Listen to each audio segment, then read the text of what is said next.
so many people have these limiting beliefs and they have these bad habits or doubts that they gain from their parents. And I never had none of that shit. I always believed I could, even when I was broke. My father committed suicide when I was 24. He blew his brains out. And I wasn't scared for like my future. Like I knew I had to take care of the family. I knew I had to step up and be the man of the family. But I just felt like, all right, guess it's time to show what I'm made of. What I want to do is give them a little bit of context first, because I feel like if I just get into the intro, it's not going to make sense. When we first started together, and how I got to know you, I had this dream of building that dating business, and I met you at a conference and joined your $1,000 program, and it made me $4,000. It And was only $1,000 then. it was only $1,000 back then. It was just like a digital program thing. Yeah. Times just changed. Yeah. So that made me 4,000, and at the time I was still driving Uber, and I was making content, and kind of people know who I was online a little bit in the pickup space, dating space. And I remember I was driving someone and they were in the back and they're like, "Yo, are you Mo?" And he was someone who was regularly seeing my content. And it was just such a fucking embarrassing moment for me, because I was like, why am I not making more money? And I'm driving my audience around in a fucking Uber. And like, it's just a weird, awkward ride now. And I remember I was like, all right, I got to work with Brandon. And that's when I reached out to you. And I think at the time it was like 10K for like a year of coaching. Something like that. And yeah, you helped me make back 30K in 1 week. Yeah, you had the record at the time. I think some people have come in broken since then, but you had the record for like most money the first month. Yeah.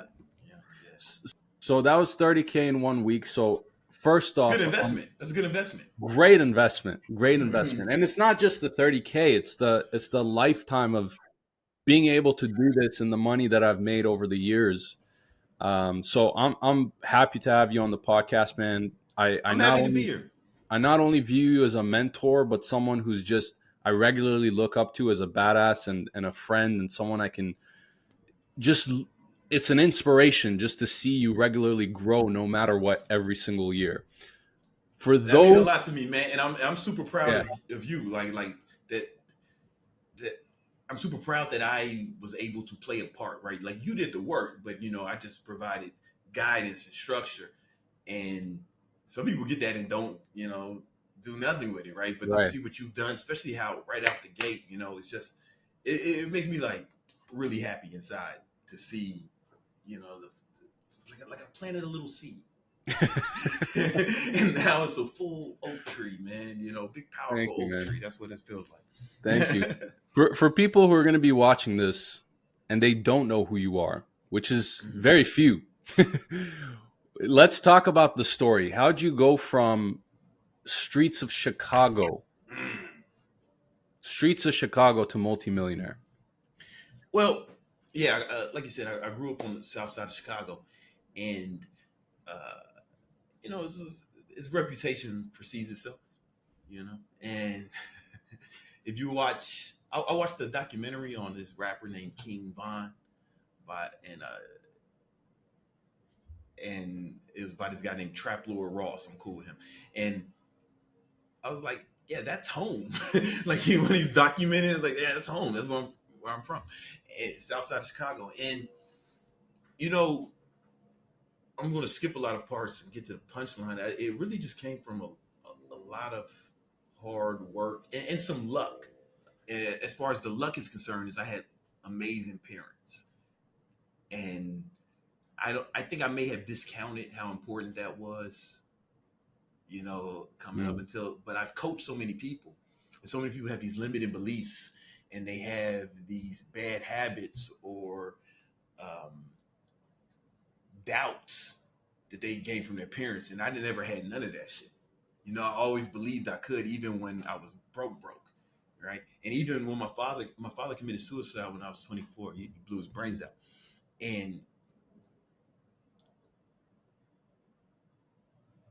as I was sad, but I wasn't scared for like my future. Like I knew I had to Mm. take care of the family. I knew I had to step up and be the man of the family.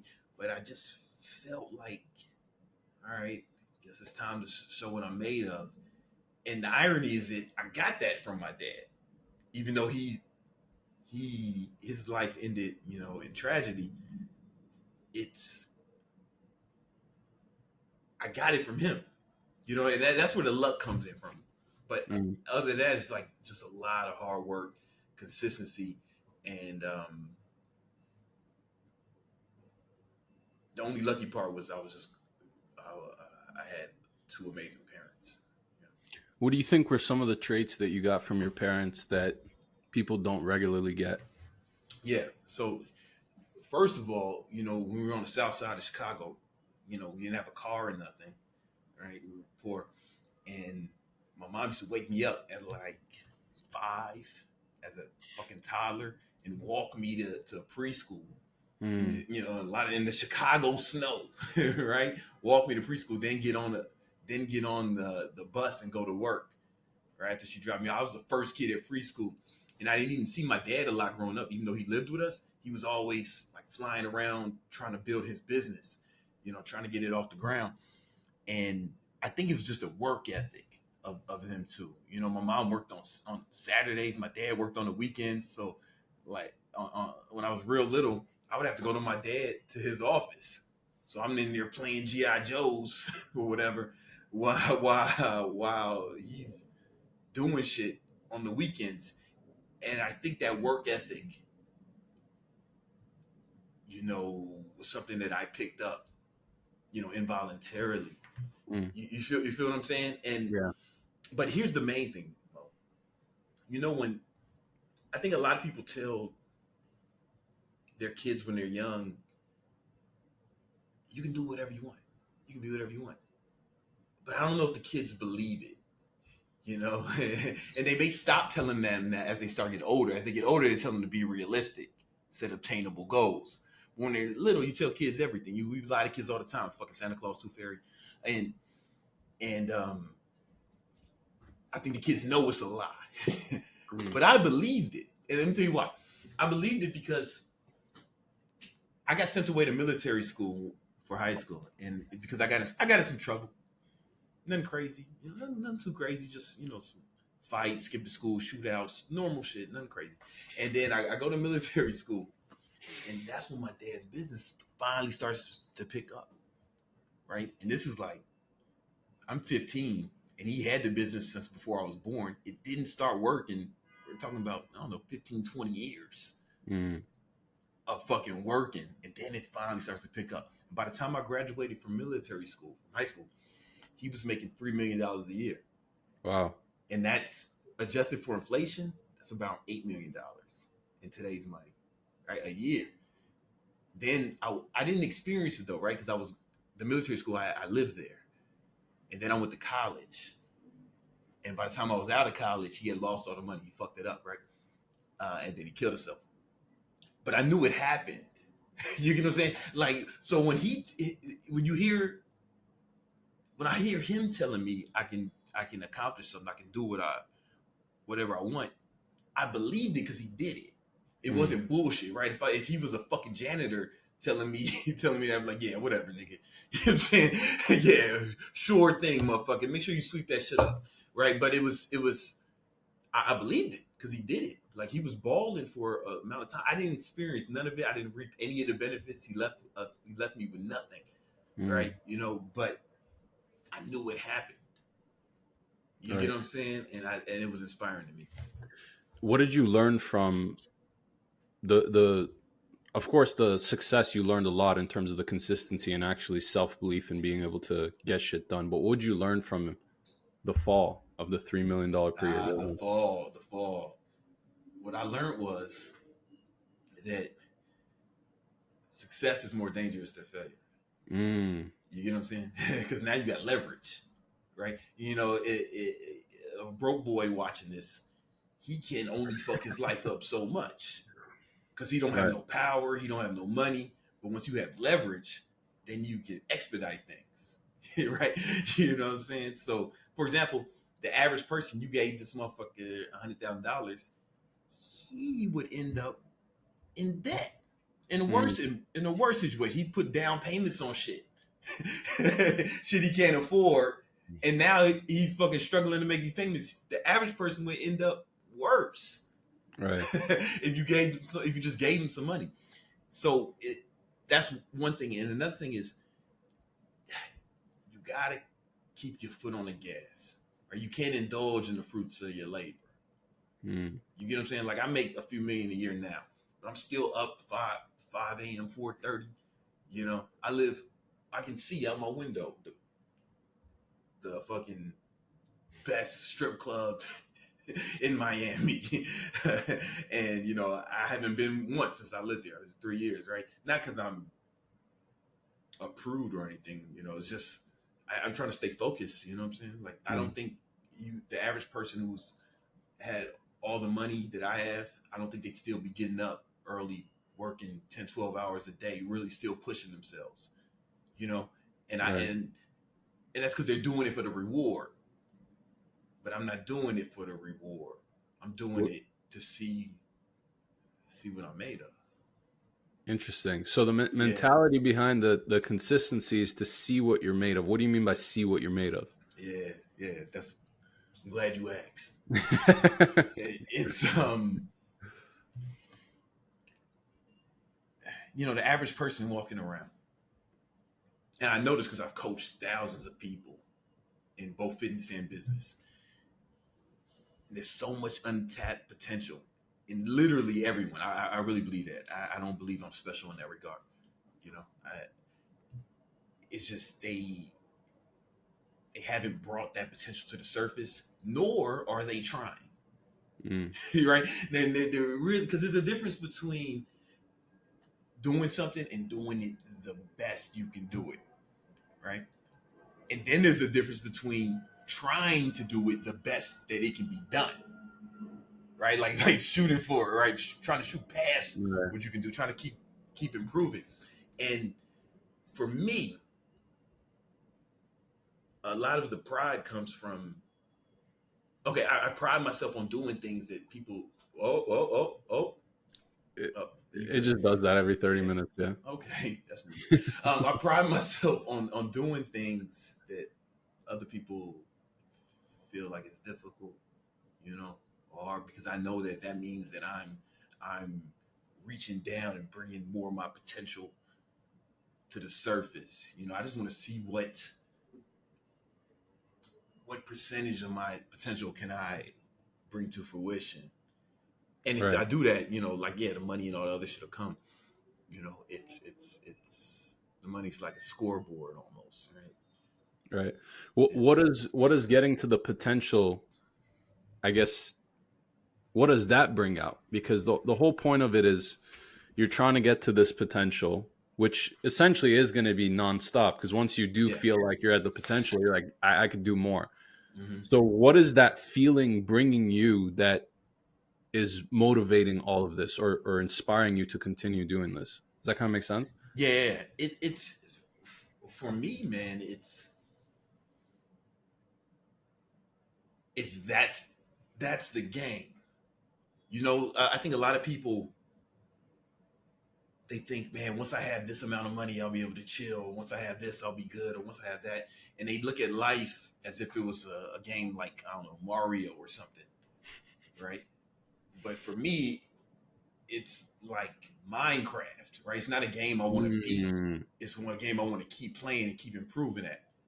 You know what I'm saying? Like, I'm not trying to beat the game and finish it. Right. My goal is to keep playing and get better at it for as long as I can. It's not Mario, it's Minecraft, if that makes sense. That makes total sense. I never played Minecraft. I think that's how it works. I may be wrong. I've never played it as well, but I understand what you mean. One is you're trying to get to the end. The other one is you're just trying to build for the sake of building. The game is it's the play. Right. It's the play. Right. Okay. You know, we're not the goal is to keep playing and keep, you know, improving. I think that's how Minecraft works. Were there any mentors who made a massive difference for you during this game of just building and playing? I think the first one was my dad, as far as work ethic is concerned, and I learned sales from him. You know, because he did all the sales for his business, and I learned how to sell from him, and he was like really good at it. You know, and he was like a street dude. Like he didn't even have a high school diploma, Mm. right? He was just a street dude, ex fucking gang leader, right? And and and to see him accomplish that, I was like, oh shit, man, all right, I can do it, you know, Right. like. And so it was him initially. Then I had mentors like in the streets. You know, I don't want to get too into it. You know, just but it was like there was some guys who were mentors who were like criminals, and most of them are dead or in prison now. And they mentored me in a different way, right? Like I saw that, oh, I don't need to be on this path anymore. This is not the path that's going to take me where I need to be. You know, this is how this story ends.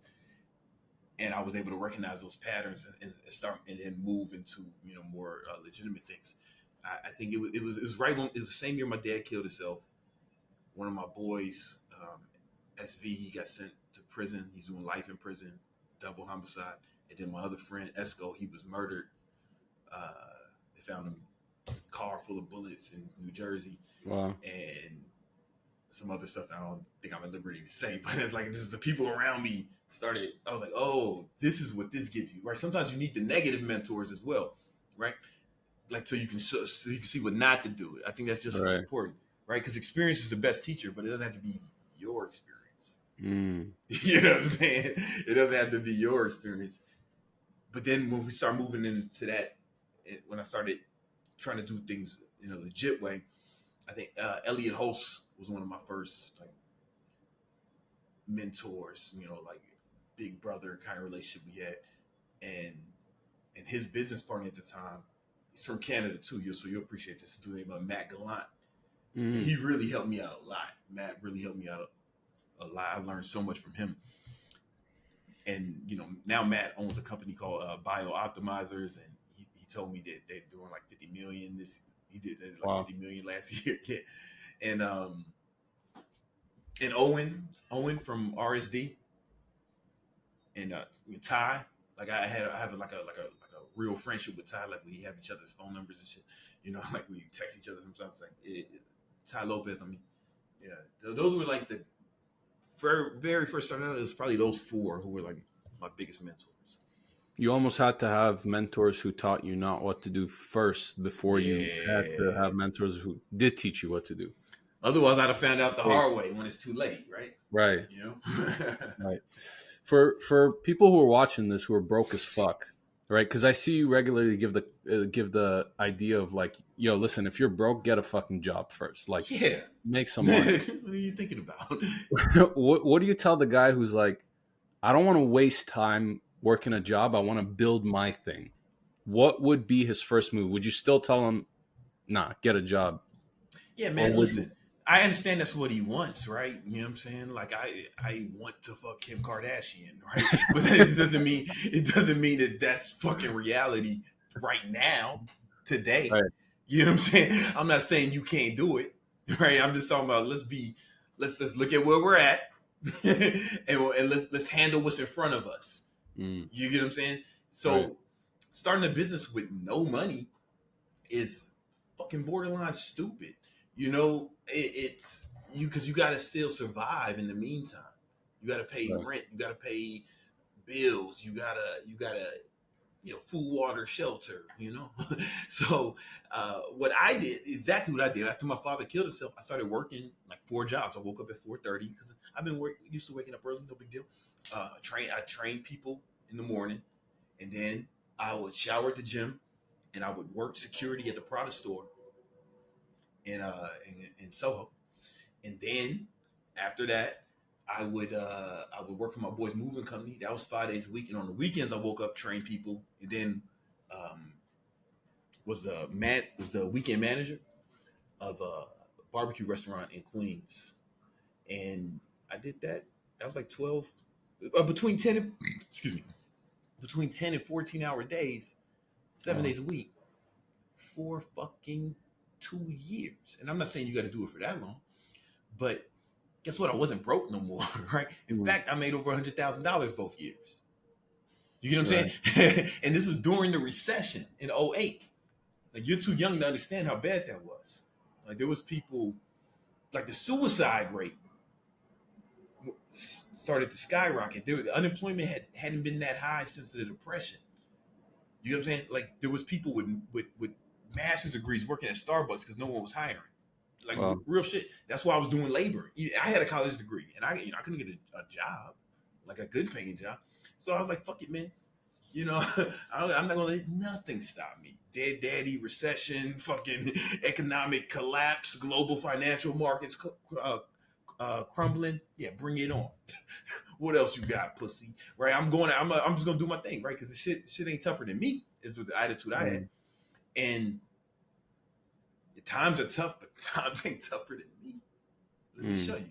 You know, and guess what? After those 2 years, hey, I had some disposable income. I could start my business. I'm not saying you have to wait 2 years, right? You don't even have to work as hard as I did, right? We are not in a global recession. Unemployment is the lowest it's been since in the last 50 years in America. Right now, everything's doing great. Stock market just hit a fucking new all-time high not long ago, or just approached it. You know, like it.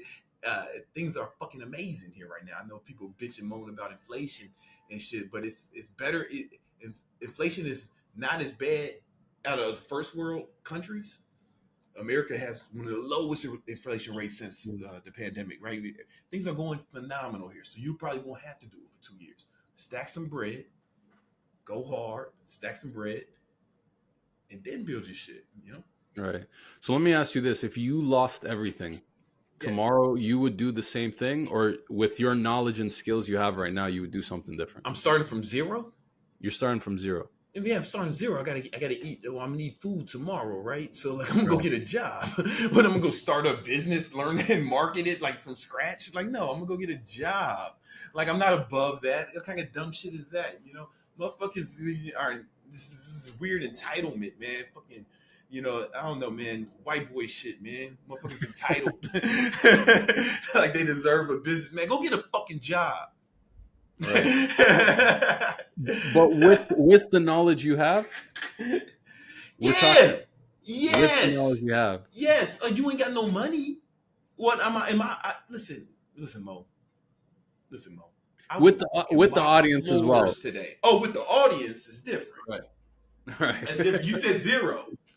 You said zero. $0. I think we just started over. I ain't got no audience. I don't have no social media. I don't have, it's just me, and I got to figure out a way to make to eat food tomorrow. That's what I was thinking. Oh yeah, fucking go get a job, man. I'll mop floors. Fucking.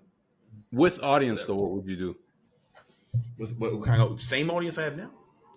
Same audience you have now, but you have $0 in your bank account. Oh, it's too easy, right? It's too. I don't know, Mo. That's too easy, right? And I don't know if it's applicable to. Listen, Mo, I have 1 million followers on 3 different platforms, right? Like I have 1 million on Facebook, 1 million on YouTube, 1 million on Instagram. It'd be too easy for me to get some bread, you know? It's. And I mean, I can answer the question if you want, but I just don't know if it's applicable to like anyone listening. Yeah, I guess what I'm trying to get at is would you say the audience is the most important asset behind a business? Because if you didn't have money, you know that you would make money from your audience regardless. I think there's 3 forms of leverage, right, to help you make money faster and easier, right? And if you don't have any, you just got to use labor, right? You just got to, or you got to just work for someone else. But if you get, and the 3 forms of leverage are skills, right? If you are really good at something, you can get paid more for the same amount of work. For example, I have 5 closers on my sales team now, and the the the, the best one made close to like about $300,000 last year. Nice. The worst made, and I don't know worst, but the one who's the other one made like there was one who made about, I don't know, just under 100,000, but they work the same amount of hours. One is just way better than the other. Mm. So like skills is one way. Uh, then obviously if you have money, money's like leverage, right? I can if I have money, I can invest in real estate, stock market, another business, put money in ads, and I can use that money to make more money, right? Or media, some form of media, right? So if you have a big audience, then Kim Kardashian could make $1 million today, right? If she decided she wanted $1 million today, she could probably like just reach out to somebody and say, "Hey, I'll promote your shit today, $1 million, take it or leave it," on her Instagram, Easy. What were some habits you had to get rid of in each stage? So let's say 0 to 6 figures, 6 to 7, 7 to 8, up. Yeah. Here's something I want to tell people, and I'm not saying this is the way, this is a way. I want you guys to think about this. Instead of breaking habits, let's just replace them. Mm. You get what I'm saying? Because abstaining sounds more difficult and it feels more difficult than crowding out, right? So, for example, somebody may say, "Man, I'm hanging around all these losers. I need to get better friends. How do I stop hanging around my friends?" Like, you don't have to make it all ceremonial. You don't have to do nothing, right? I didn't do that. I just got so busy going after my goals that I didn't have time for anyone who wasn't involved with that. So it wasn't like a conscious, "I'm cutting people off in this year," right? Fucking nerd shit, man. Nah, you ain't got to do that. It's just like I'm so busy. My calendar was full with the shit I'm doing that I just didn't have time for that, right? Or if you for example, if somebody they can't stop eating and they want to lose weight, right? That's You could just say, "Oh, I'm gonna restrict this stuff." That's one way to go about it. Or let's just replace it with healthy options, right? Mm. Get full off salad, right? You know what I'm saying? Like you can do that, right? So it's not like breaking bad habits, because I feel like people get dorky about this shit. You know what I'm saying? Especially in like, Right. I have a lot of friends in the pill space, and I'm not talking shit about any of the homies, right? It's just a lot of the red pill shit or the fucking manosphere shit is like, motherfuckers make a big deal about not masturbating. And it's like, like it's gonna give them superpowers, man. It's like, nah, man. Like, you should be so busy. Just be so busy. You ain't got time to beat off all the time, right? Because the amount of masturbation you you partake in, there's no correlation with that and success. You got to do the things that get you that cause you to become successful. And if you do enough of those things, if your calendar is filled with enough of those things, doesn't matter how much you masturbate on the off times, right? I'm using that as an example, right? Because I feel like when sometimes people major in the minors and they make a big deal about breaking these habits, when I think whatever you focus on, you're going to feel, Mo, right? Whatever you focus on. So there's a difference between, um, man, for example, I can say, "Man, I'm thirsty. I'm so thirsty," right? But that's there's like lack involved in that, right? It's almost, it's fucking weak sounding. Like, instead of saying, "No, I need to get more water," right? Or instead of saying, "Oh man, I'm broke, I can't afford it," it's like, no, I need to get some more money, right? So instead of, "Oh, I need to break these habits," like, "Nah, I need to build new habits. I need to do other shit." It's the same thing, and it may sound like semantics, but it's powerful, because a lot of these habits that people want to break, almost none of them are hard, except for like real addictions, right? I'm familiar with like real addiction, like heroin or some shit, But the other shit is like, you can really just crowd it out. Like Right. pack your calendar full of the shit that you want to do, right? And that's more. It's more like you feel better about it. Oh, I want to do this stuff, and then you just don't have time for the other shit. Right. You get The what I'm saying? amount of effort it takes to master being or getting rid of a habit, it would just be easier to just do other shit that you enjoy, and Yeah, then you end up not doing it anyway. yeah, Right. yeah, yeah. Now, if I could answer your question, it might sound like I evaded your question, so I'll answer it just because, like, me, it was like chasing women. Not, and I don't want to say chasing because you can't chase the willing, Mo. You can't chase them if they ain't running, so maybe that's wrong. Right. But indulging in women, I think that was slowing me down. But instead of saying, "Man, I gotta leave the women alone," no, it was more like, let me just focus more on this other shit. Mm. You get what I'm saying? Yeah, Yeah. just focus on the other shit. And it was way With that, easier. It's way easier to do that for right. me. With that being said, you've been in a relationship for a while now. What do you feel like is the key to being in a positive relationship as an entrepreneur? Or some lessons or things that people can take away and implement?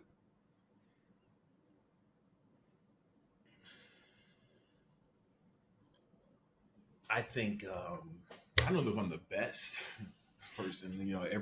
Every few years I've been in a new one, right? So like they don't.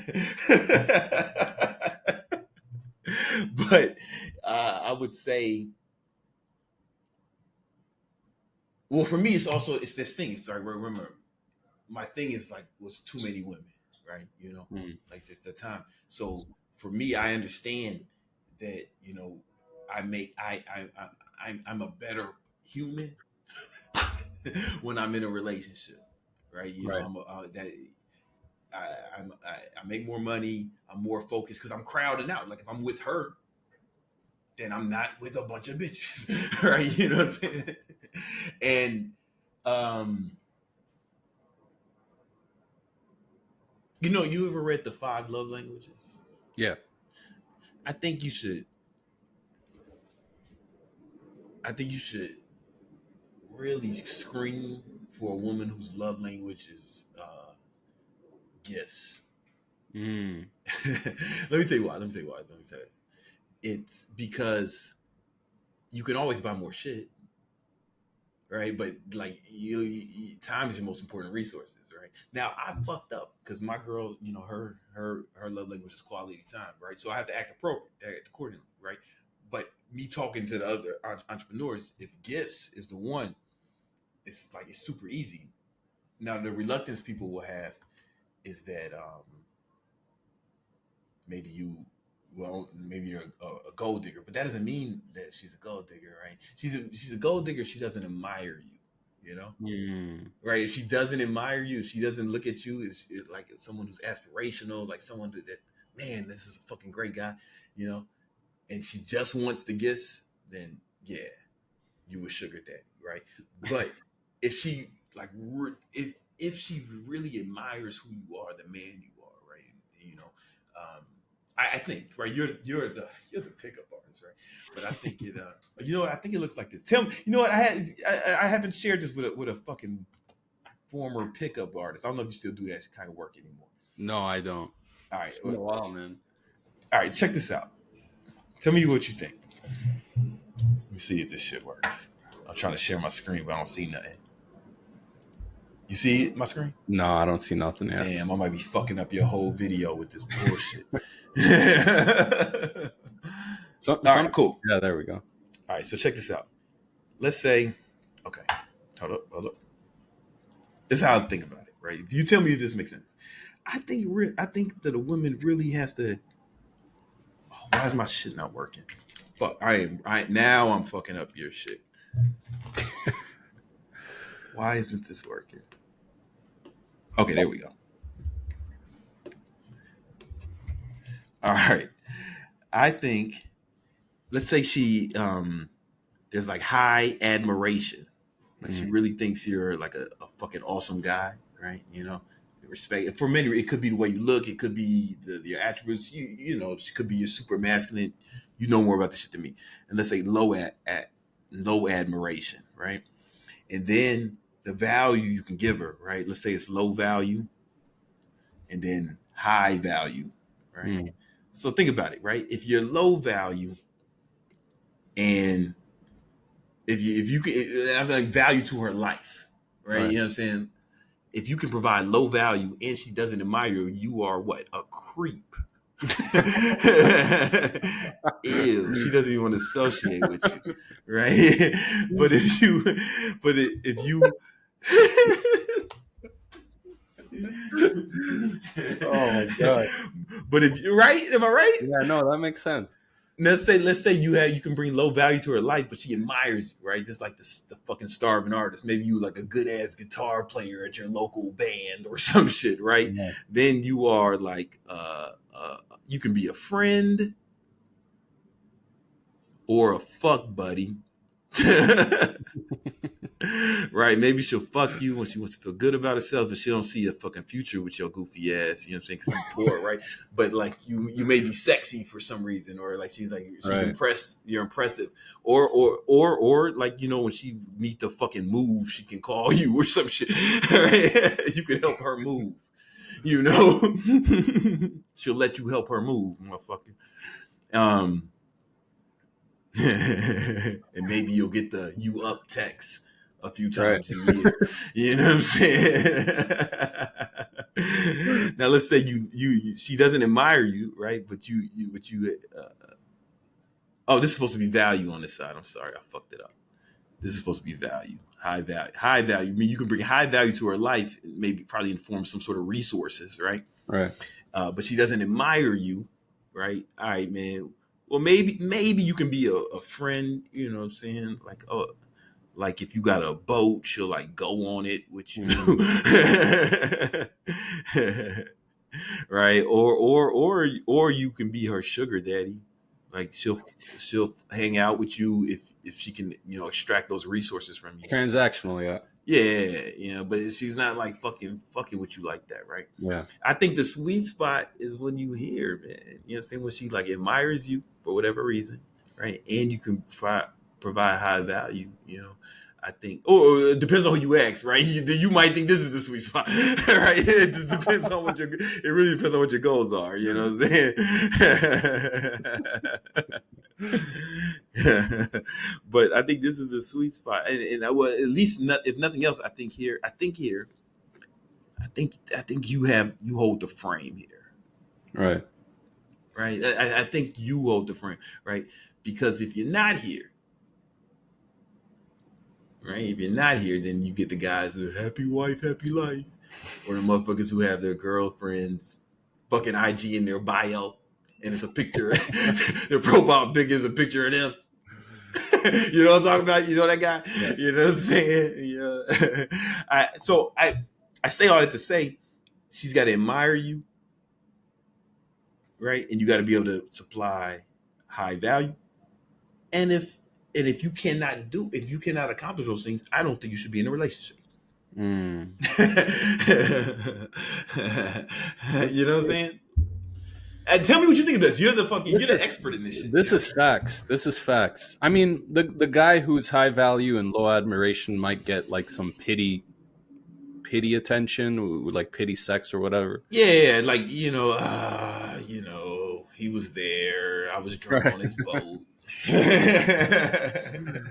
Well, yeah, this is. Did you come up with this, or is this? I came up with this. Like this shit just hit me one day, man. I didn't steal it. I didn't steal it. And I don't know if admiration. I don't know if that's the word I'm using because I can't think of a fucking better. It is admiration. It is admiration. It's like you have to be high up in her eyes to be seen as that guy, and you have to bring value to her life. Yeah, and I think it works vice versa as well. Like if a woman is low value and she's low admiration, you're just like, oh, I don't want to be around her. Yeah, unless you got some really, really like big titties.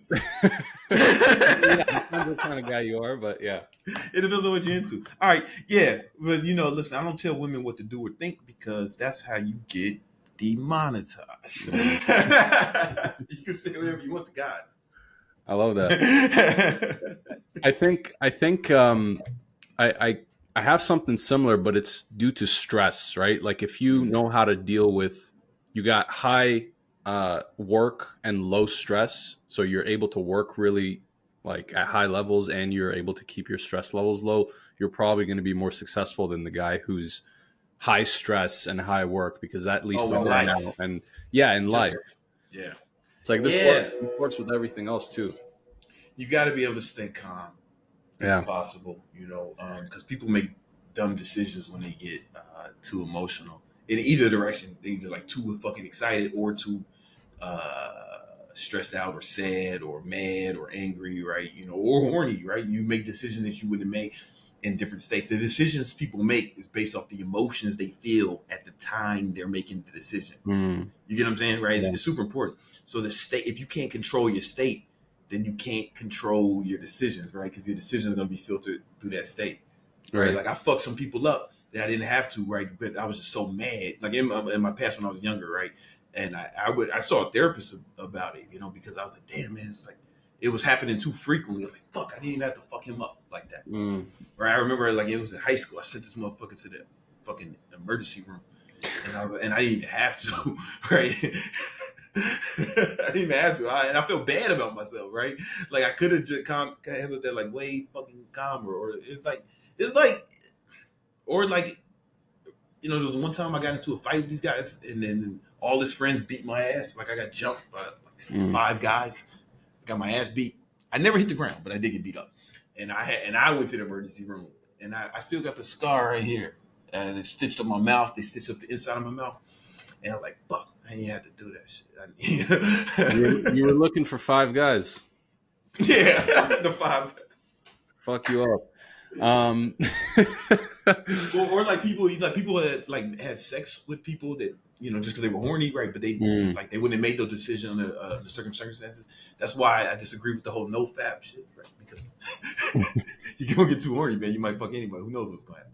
Yeah, Eckhart Tolle talks about this. He says this is the pain body, right? Whenever you're making decisions out of the pain body, just ask yourself, am I making a decision out of my pain body? Like, am I just having an emotional, physical reaction to this situation instead of a logical one where I can actually think through it?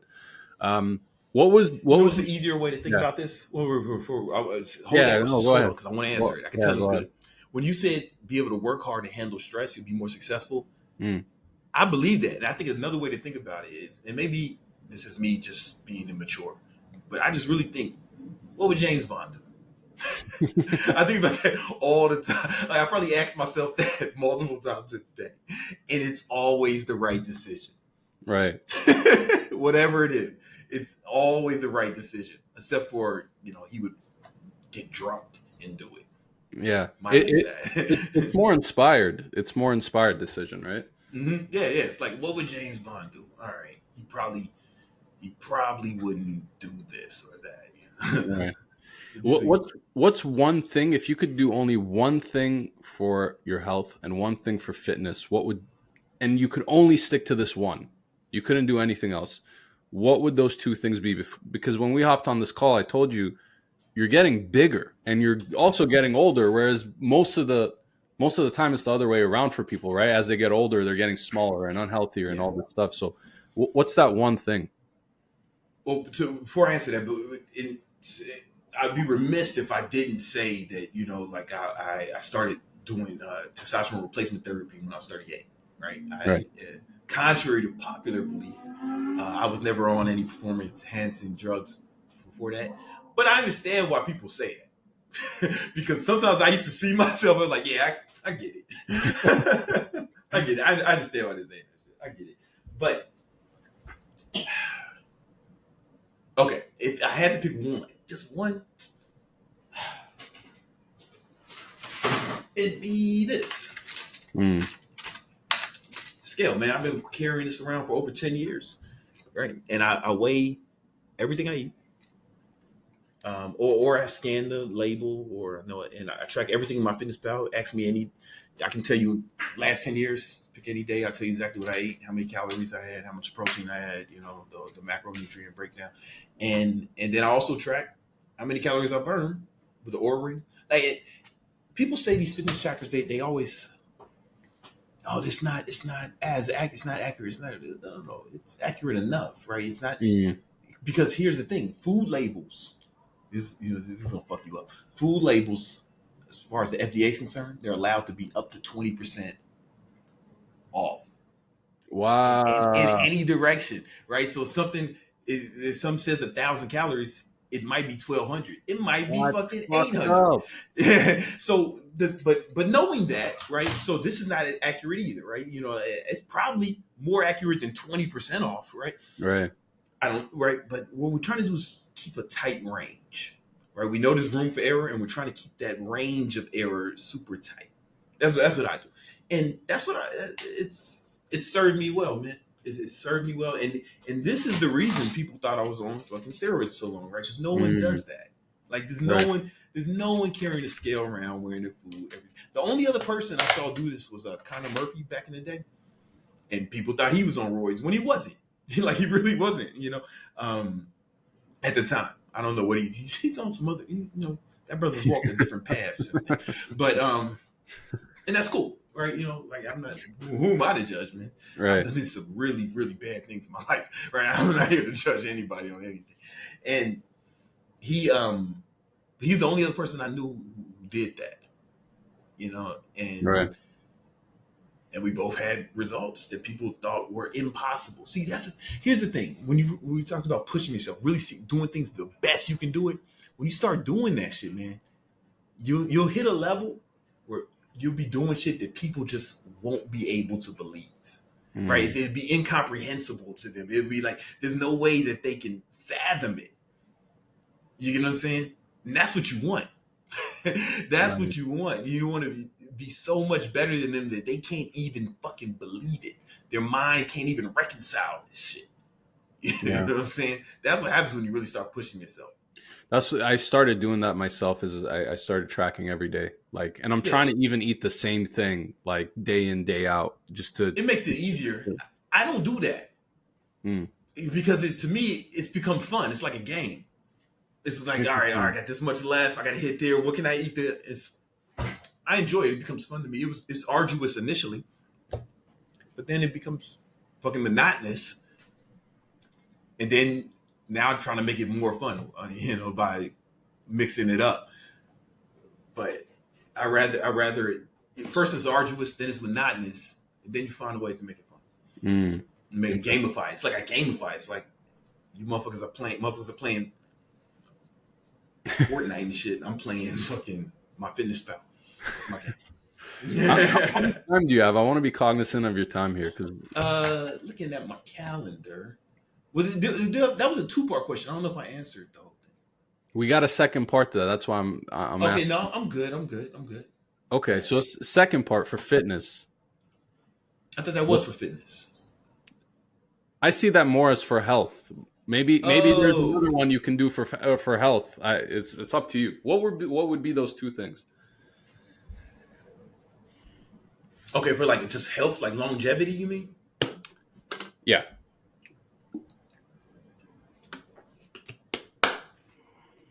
Like for example, I use my water is Aqua True filtered water. It's reverse osmosis of water. It's nerd shit. Yeah, no, that's cool. I drink any kind of water, but that's me, right? I think just for overall health, this is weird. I think people should get blood work more often, right? Because check it out, planes almost never crash. That's because the maintenance crew inspects it every time it lands, right? So they don't wait till shit starts falling apart to inspect it. But people, what we do is we wait till there's a problem and then treat it. But if you get the blood work up front, you can prevent it. You know what I'm saying? Like you can see things before they happen, right? For example, I went on. I got some blood work and they said my cholesterol was like super high, and it's a genetic predisposition. Like a lot of people in my family are on statin medication for it. It's normal in my family. But I didn't want to go on that shit because it has a lot of side effects, and that's why I started keto, because I read some literature to show that for some people, not everyone, that the ketogenic diet will can actually improve cholesterol levels, and Right. immediately that shit happened for me, and but I also felt better. I looked better, skin was clearer. Um, people say it. I look younger. You know. And but it was because I got the blood work early. You know what I'm saying? How, And then how, how many you don't wait times? till it's a problem. Yeah, how many times a year do you do blood work? I don't know. Now I do it way more because I'm on TRT and they got to take my blood all the time. But it was at least probably once a year, right? Mm, Because there was no glaring problems. But I'm just looking. I'm looking for shit. right. Like we're looking for things to. We're looking for problems before they become big problems, and we're trying to. I was trying to maximize. Or I was trying to optimize. So even now, like when we do blood work, we're trying to optimize. Like how can we make me feel even better? I haven't been sick in it's been 7 years. Kind of Wow, cold. that's Yeah. crazy. Did you feel like when you moved to Miami, your health got better because you're getting sun every day versus New York, right? Because your morning routine is you go on that Yeah. walk and you do all that stuff. So You know what? I took a lot of vitamin D. Pause. When I was in when I was in New York in the winter time. I don't even want to say how much I took because I don't want it to inspire anyone to take that much. It was but it was based off my blood work, right? And people of color, we got to have more vitamin D because our skin repels it. The melanin repels it, right?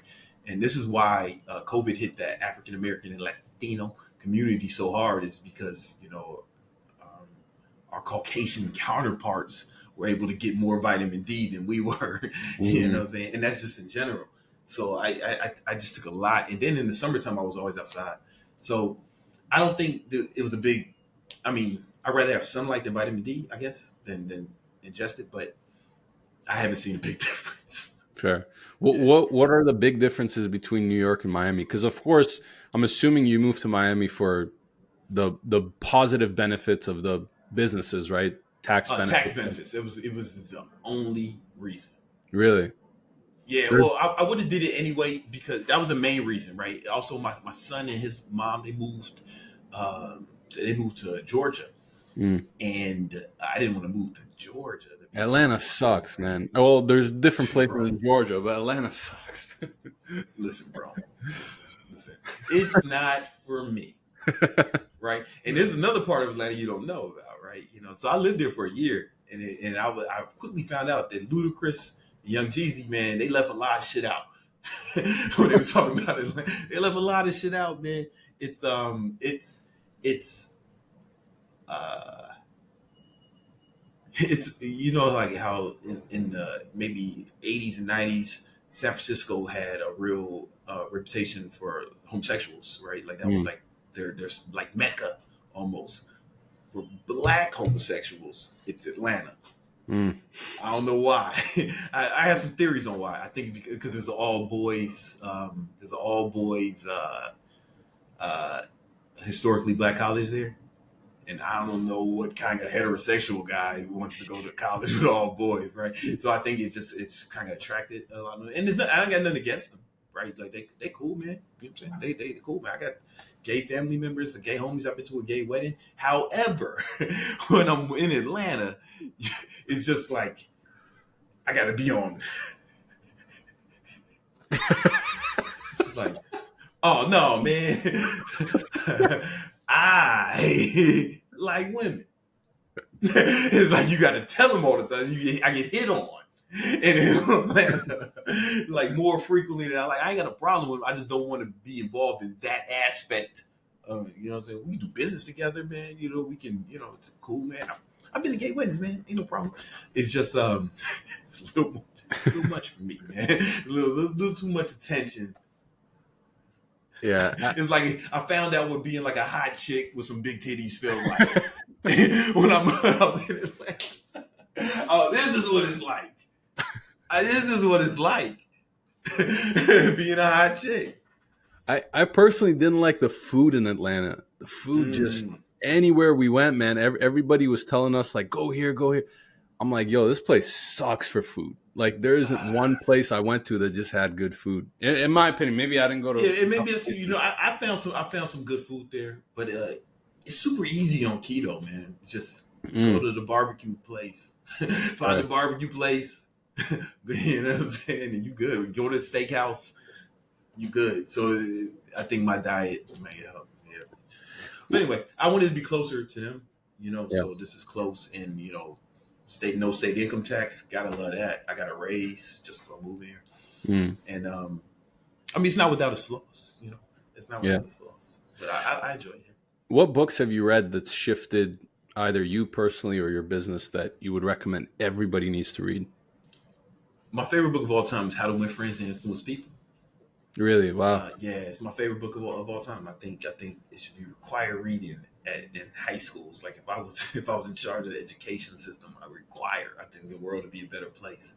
You know, people knew what's in that book. That's like more of a personal thing, but as far as like straight up business, Influence by Robert Cialdini. I, I read that book about once a month. Read or listen to it once a month. Wow. And every time I learn something new, right? Because it's not a book you read. You got this book you study, man. You need to know that shit. And it's super helpful for me. A personal one was Relentless by you know, I got it tattooed on me because it had such an impact on me when I read it. It was, I think before that, you know, people would say shit like, man, you working too hard. You need to relax, man. You got to enjoy life. And live a little. And I was like, damn, man, maybe something's wrong with me, right? You know, maybe I'm tripping. Then I read that book. I'm like, oh no, this is what's required. Oh, this is what's required. And also, this is what really fucking. This might be a game changer for some of the listeners.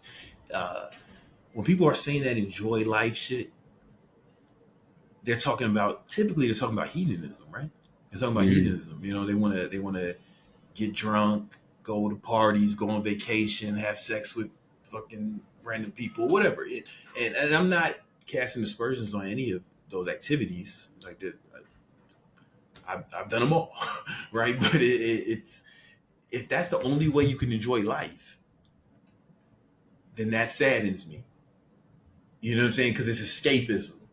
Right. It's escapism. It saddens me, right? And the reason it saddens me because you can only do that shit sparingly, right? You can only do it every once in a while, which means if that's the only way you can enjoy life, then most of the time you're not enjoying life, right? And if you can switch your perspective to enjoy pushing yourself, to enjoy seeing what you're made of, to enjoy building something, right? Then you can enjoy life every day. Like I'm just as happy here in front of my computer as I am on vacation. Right? In fact, the vacations and shit is more like obligatory. Right? I do it for like family, girlfriends, shit like that, you know. And left to my own devices, I wouldn't choose to do those things. Right? But I find a way to enjoy what I'm doing, you know, but man, I want to get back in the game. Like I enjoy pushing myself, and if you can switch your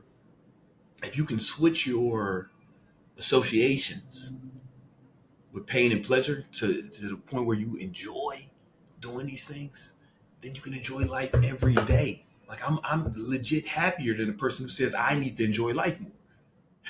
Right? Because they can only enjoy life with the hedonism. That's what they're telling me. You need to enjoy life, man. You don't enjoy life. Oh, you can only enjoy life with hedonism. That's sad. That's legit sad to me. And they don't understand how selfish they are, right? Because hedonism only helps you. Right? You know, if I work on my business, I help customers. Right? I can pay my employees more. That can help their family. Right? You know, you can't make money. People have to give it to you or they have to Right. give you money in exchange for some sort of product or service that they think is as valuable or more valuable than what they exchange for the currency they exchange for it. So you have to help people. You have to help people to get money, right? But they think, oh, just enjoy. They don't even. They don't. These motherfuckers have not even contemplated that that might be a selfish way to live life. You know what I'm saying? They think I'm selfish because I want to get money. I don't really give a fuck about the money. I give a fuck about being the best version of myself that's I'm possible that I have the possibility to create.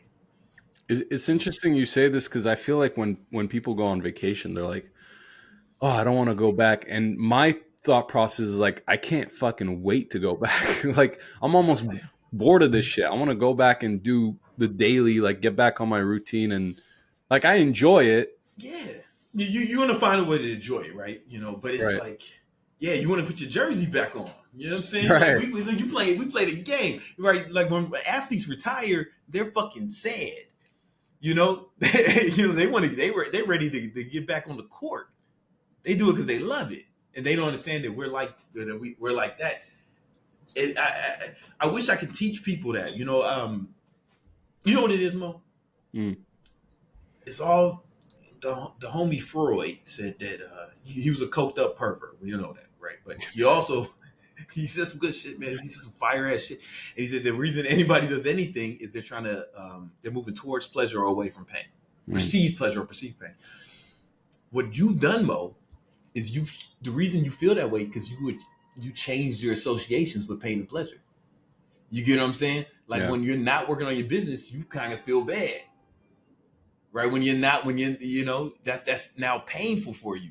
And when you're out here working on yourself, working on your business, building this thing, you associate pleasure with that. You change your association with pain and pleasure, so it's not discipline anymore, right? Discipline is amateur hour.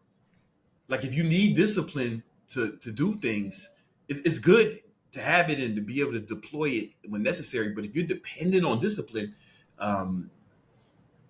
that's not gonna get you far, right? The working real badasses love the game. They've changed their associations with pain and pleasure. Yeah. I think for me the biggest thing was it just came from evolution. Like it was just there's a good book called How the Mind Works by Steven Pinker, and he talks about how we almost have these modules in our brain like a computer, right?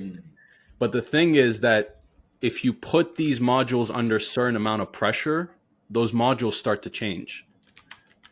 And so I feel like because I feel like when people say you need to enjoy life, what they're really saying is my dopamine system is completely fucked up and this is the only way I can enjoy life. Because if you talk to a farmer who has a basic life, who just wakes up and milks his cows and then eats his food and then goes to sleep, he's enjoying life. So it's only based off of what you know and what you've experienced. So I think those people's dopamine system is fucked. And I also think they've only put that pressure on their brain. They're like, I need to go to work Monday to Friday, and then I go on the weekends and I get super drunk. And this is my evolution environment. Like this is how my brain works. This is how my body works. This is how my schedule works. But if you switch the modules and you put yourself under it's the same thing with my relationship. Like I think when I first got into a relationship, my brain didn't want to be in a relationship because I've been so used to just going around and fucking girls and doing all this stuff. Yeah, my brain just wasn't used to it. It was like, what the fuck is going on? But after some time, I think my brain switched. And now I can't see myself not being in a relationship. Even if I am not with my partner in the future or I'm not with my girlfriend in the future, I'm probably going to get into a relationship again and get another girlfriend. Yeah. Just because my brain works that way now because I put it under enough pressure. And I just think that's if people were to put themselves under enough pressure and start to enjoy working, at some point, they don't want to go the other way because now their brain is used to this. It's evolved to this environment and these activities and tasks. Because you have different associations with pain and pleasure. You know what I'm saying? It's not discipline anymore. Yeah. It's not discipline anymore. That's how you go. And the only way I figured out how to help people expedite that process of changing associations is someone called the list of hate and the list of great. Mm. Just list of hate. You make a list of all the people who fucking did you wrong, all the people who talk shit about you, all the people said you wouldn't fail, cheated on you, whatever. You look at that list every morning. You got to understand that when you don't fucking, if you don't accomplish your goals, one, they wasn't hating, they were just right.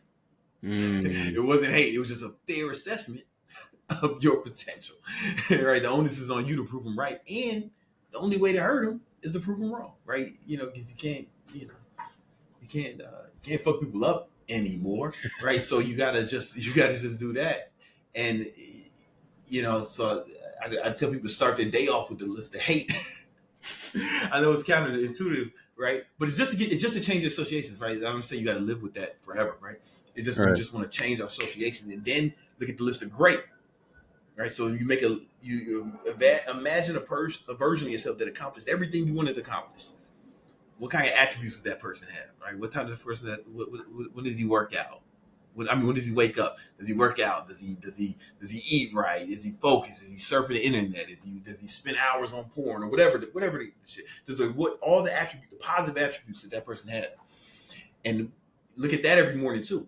And every time you start acting congruent with what's on your list of great, what's going to happen is you're going to get like a little dopamine hit. You're going to feel good about yourself.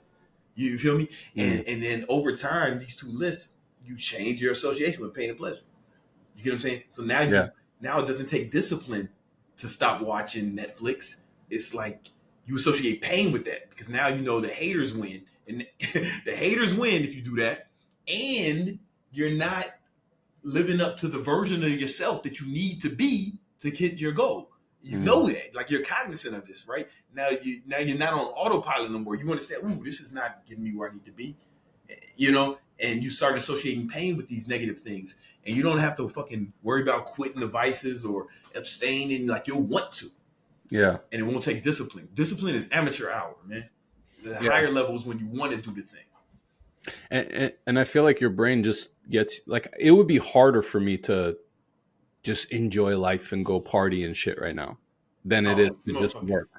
If I sleep past 5 a.m., I hate myself a little bit. Right. I fucking hate myself a little bit. But that's because, that's how I've trained my brain to, like, it would take discipline for me to sleep in.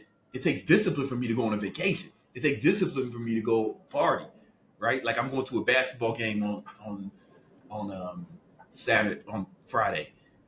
Right, but I'm doing that, just because sometimes with the friends, my girls, so one of my other friends in town, I'm doing that, because you got to keep a social circle, right? But it took discipline to do that instead of I'd rather be here fucking working. I know that sounds fucking crazy. Like I'd rather be here working. Yeah. And people say it's an addiction, right? But that's the addiction you want, an addiction that fucking, lays the foundation for you, your family, you're putting stuff out in the marketplace that people enjoy, that they benefit from, right? People benefit from your hard work. That's the thing that people understand. Other humans benefit from your hard work. No one benefits from you enjoying life except for you, right? They don't understand how selfish they are when they say this shit. They don't even think about it. That's why they're poor, right? You got to think about other people to make money. You got to think about what other people want, and that's why they broke. I don't even think about it. You think it's addiction? I don't even think it's addiction. I think that's just that's like viewing someone in the Amazon rainforest who hunts all day as an addiction. Yeah. Like why doesn't that guy just chill? No, it's like no, he is just evolved to hunt all day. It's what he does. Yeah, the word addiction has a negative connotation, right? But it doesn't have to. Right, it doesn't have to. We put that negativity on it. Words mean whatever we want it to mean, right? Like there's a lot of shit I'm addicted to oxygen, straight up. If I don't get it for a few minutes, man, it's gonna be a problem. I'm addicted to food, right? If I don't get food, man, for like a long enough time, it's gonna be a problem, man. Not all addictions are bad. I'm addicted to spending time with my son, right? You can apply that moniker to anything. It doesn't. Right. It's negative if you think it is. It's negative if it affects you negatively. Right. Oxygen seems to be good for me. I've been doing it for 41 years. Inhaling oxygen, exhaling carbon dioxide. I'm addicted to it, but it doesn't seem to be a problem. Right. What I like to do here as we get towards the end is do some rapid fire questions. I'm gonna Hold on, real quick, throw. man. Is this the book I'm Yeah, supposed to be looking for? I just is this the book? I'll buy this shit right now. yeah. How the Steven Pinker has a lot of Oh, good Steven, psychology. is this it? How Let the me brain take a look. works? I was looking for it. This is a motherfucker named No, DK. no. It's How All the right. Mind Works by Steven Pinker. Oh, how the mind works. All right. Yeah, I'll look for it later. All right. he's We got a got bunch. rapid. Yeah, he's got a bunch of stuff on like human nature, and it's really cool All stuff. right. Um, okay, rapid fire questions. 3 traits your friends would use to describe you. Discipline, hilarious, and generous. I really think people would. I think that's how they describe it. 3 traits you're trying to work on or improve on.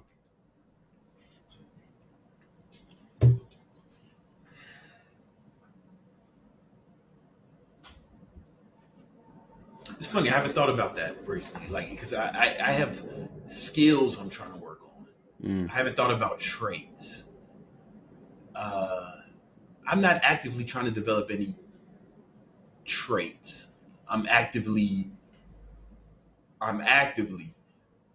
trying to not trying. I don't like that word. I'm actively working on building up my skill set in different domains. Mm.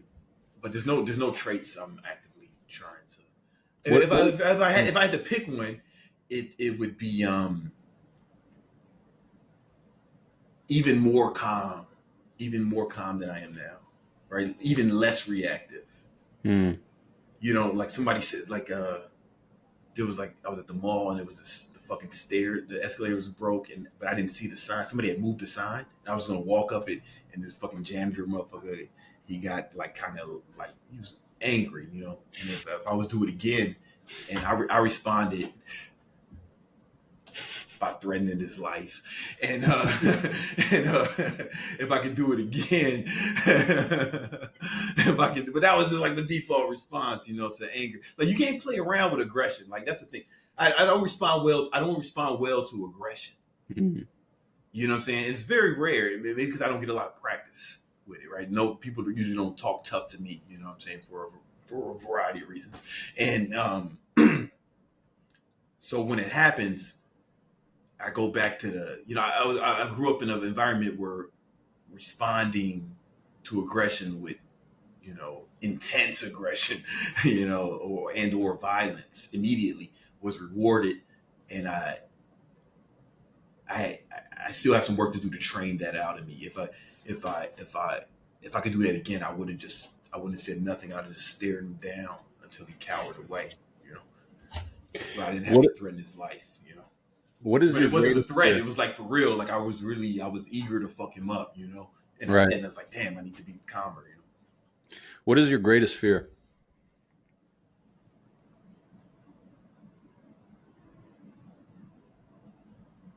It's somewhere in between either my son not looking up to me or me not liking who he becomes. Mm. I have some friends who have like kids and they weren't in their life like that, and they don't like their sons. And that just sounds awful to me. Like me and my dad were best friends. You know what I'm saying? Like I would come home from college, high school, and hang out with him instead of other people because I wanted to be around. That was my dog. And but I looked up to him. You know, Mm. I think it was a part of that. We had fun together, but I also looked up to him. And if like for whatever reason he didn't look up to me, that would I think that's my biggest fear. Like I think about that all the time. I just think about, you know, how am I gonna tell him to do something if I'm not doing it? How am I gonna tell him he can be whatever he wants? And he's like, damn, Brandon, that's all you wanted, man, was a few million? You know what I'm saying? Like yo, you what?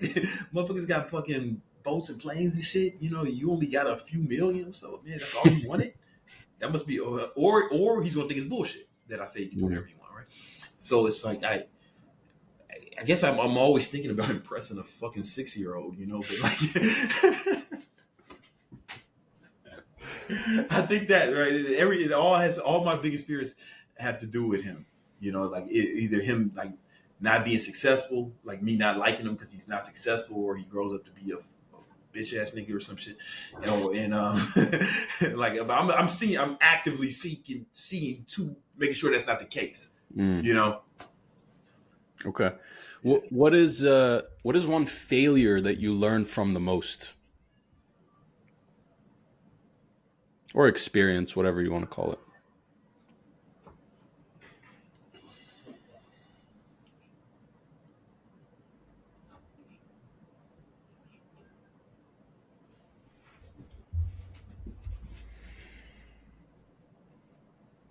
My failure. Yeah. Or it could be others, but personally, yours is probably going to be the best.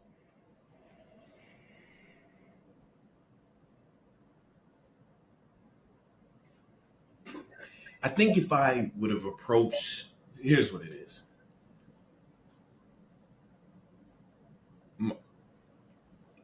I had a therapist once tell me that what I'm about to say is not good. It's not something I should think about. Right? It's too much pressure to put on myself. But that bitch is poor, man. So like, what am I doing listening to poor people, man? And if I was taking success as seriously in my early 20s as I am now, I I think there's a possibility or there's a way I could still have a dad. Meaning, right? I don't know what the number is, but there is an amount of money that if I had it, I know I could have solved my father's problems and or Mm-hmm. help make them better. You get what I'm saying? I don't know what that number is, but there is a number. You know what I'm saying? And yeah, had I took life more seriously up until that point, I think yeah, I still have a dad. So I kind of vowed to myself that I'll never be in a position where I can't help out the people who need my help, who I care about. Mm. Right? So like in 2022, my cousin died. And we were real close. Like we grew up a block away from each other. We got sent to the same military school. We went to the same college. We were in New York at the same time. Then he moved here. Then I moved here right after. And he's got like two kids, and he fucking died in a car crash. Right. So like I just been there for trying to be in his kids' lives as much as possible. Um, paying for school. Getting them shit, being there for the holidays and stuff. Every weekend I'm not with my son. I'm with them. Mm. Right. So every weekend I'm, just trying my best, just because I never want, even though I couldn't save him, it's like, all right, I can be there for his kids, and that's what I've been making a strong effort to do. I love that. I mean, hindsight is always 2020 as well, right? Yeah. I was a kid, right? That is a lot of pressure to put on a kid, but like, it's not untrue either, Right. And so it's like, I don't sit around crying about it. I just think, okay, that's a lesson. I had to learn that lesson the hard way, but now it'll never happen again. You know. If someone were to take over your business today, let's say you were to sell your business, what would they do differently to grow that business or scale that business? They would grow it less around like an attractive character or a star character, right? They would have it would be more like more the brand itself would be less reliant on one person. Mm. And I also think I'd have to do that in order to sell it. You know what I'm saying? Like Right. it had to be less reliant on one person. And I, I'm confident they would put the bulk of their efforts into that initially. What's the last book you read? It was this one. It was Buy Back Your Time by my homie All right. Dan Martell. Yeah. Oh, we talked about this I think before Yeah. off camera. Yeah, this is I had to. He came by and I hadn't read the book. And I was like, "Fuck, I gotta read it today." So I like read it all in one day. Really great book. Really great book. What's one quote that you live by? This is from a dude named Wallace D. Waddles. It's from a book called The Science of Getting Rich. And it is actually a book The Secret was based on. However, Mm. she left this part out And it's wild to me that she left this part out because he says it like, I don't know, fucking close to 50 times throughout the book. And every time he says it, it's all caps. He says, do all that can be done each day. Just think about that. Think about that. Think about that. That's not work hard, right? That's not work hard.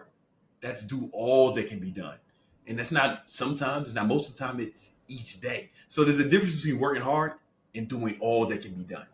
And then there's a difference between doing something sometimes and doing it every day. That's a problem with people, man. They fucking do shit every once in a while, sometimes, and they think they're doing something, right? But they no, all they're doing is just enough to fail, right?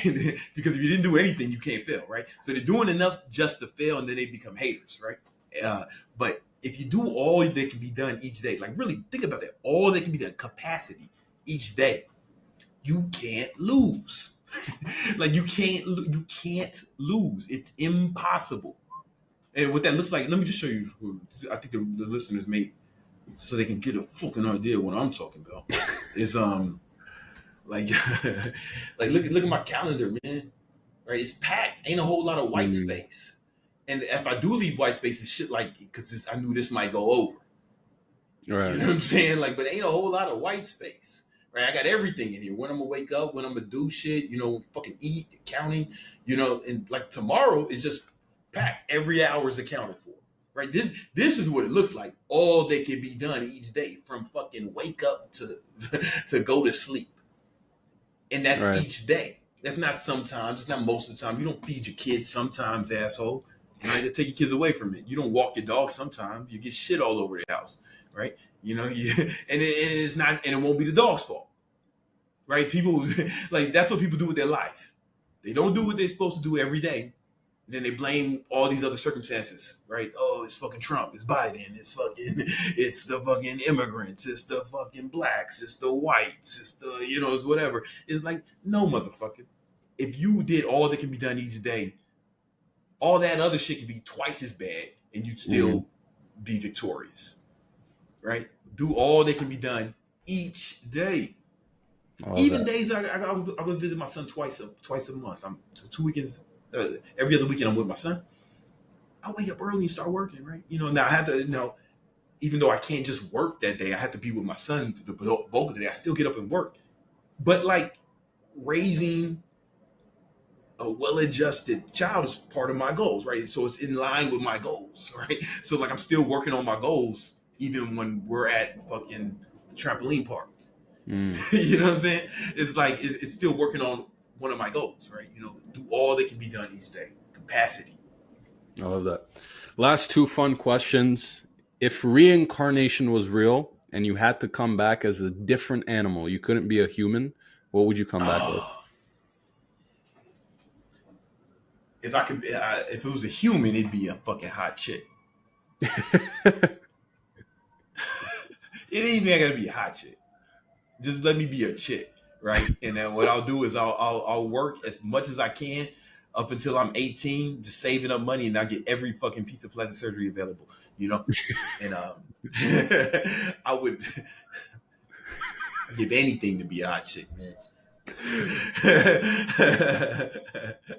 I mean, I'm not saying women have it easier, right? They have different problems that we don't have to, like, nobody's gonna fucking essay me, right? You know, so, right? You know what I'm saying? Like, I don't have to worry about like shit like that, you know. But that leverage, right? There's nothing. I don't think there's anything more powerful than the male libido, right? There's whole economies. Like, the majority of the economy is built off that shit. You know what I'm saying?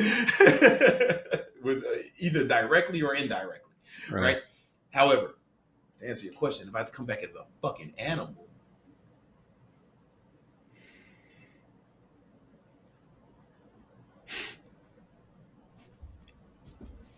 probably a house cat.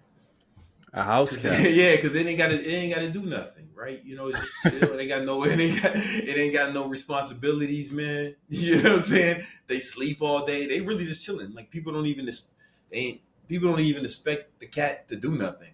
Right? The only thing you got to do is eat the bugs when they, you know, like the rodents. Cats are amazing hunters. They're not indigenous to North America. They were brought over here by the Europeans because they needed something to kill the mice on the boats and shit.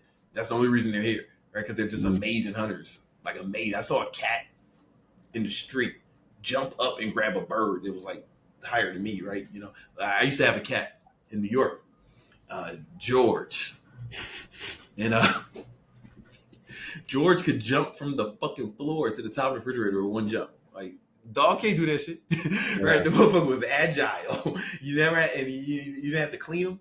They clean themselves. They just shit in the box. You just clean the box. You know, it's slept all day, chilling, man. Happy house cat, man. If you could have one superpower, what would you have?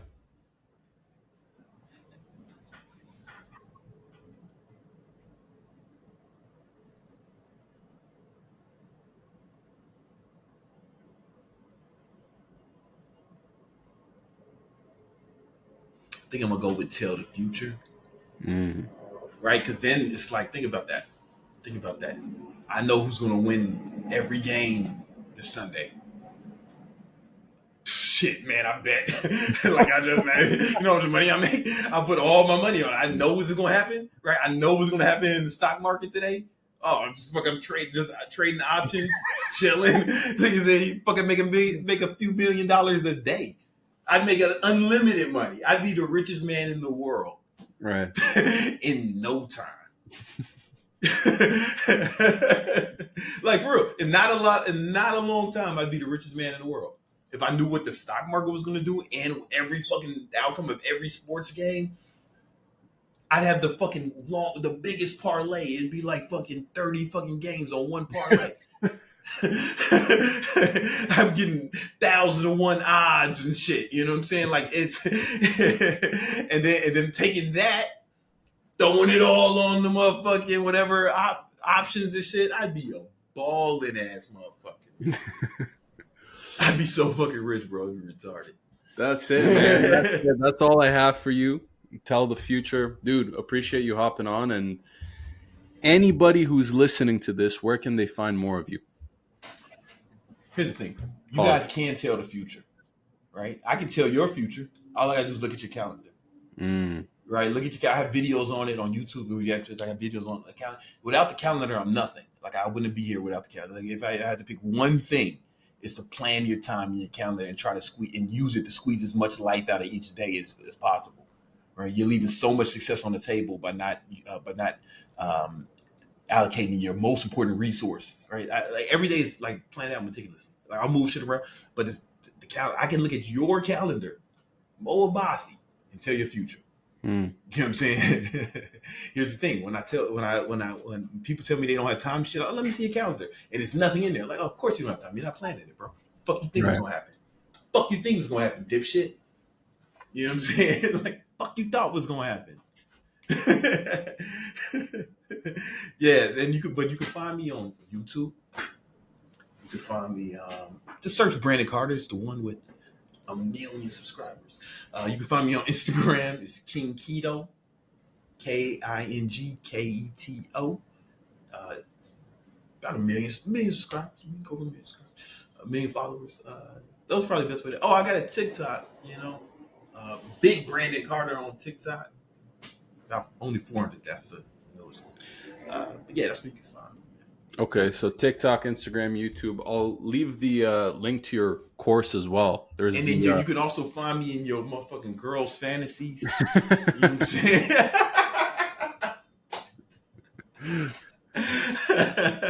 Maybe in the DMs.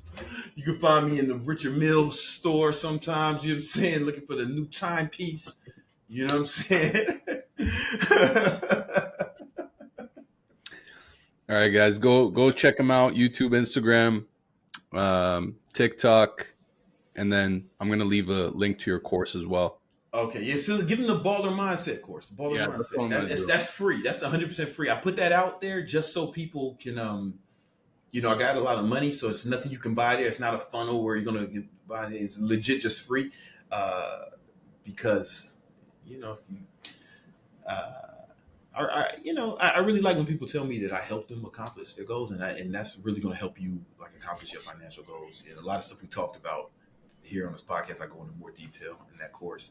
And my goal is for that is you make some fucking bread, make some of yourself, and you can afford the like real expensive shit I got to sell you. You know what I'm saying? After I've already helped you become successful, then you'll know I can help you become successful, and you'll have some disposable income, and maybe you'll come to me to help you get some more of that money, man. The way I help them out, you know. Exactly. Thanks, man. Appreciate you hopping on, and I guess we'll stay on for a minute here. But for everybody else, all the links down below, and I would suggest you to watch this a second time because we covered a lot. Just go through it.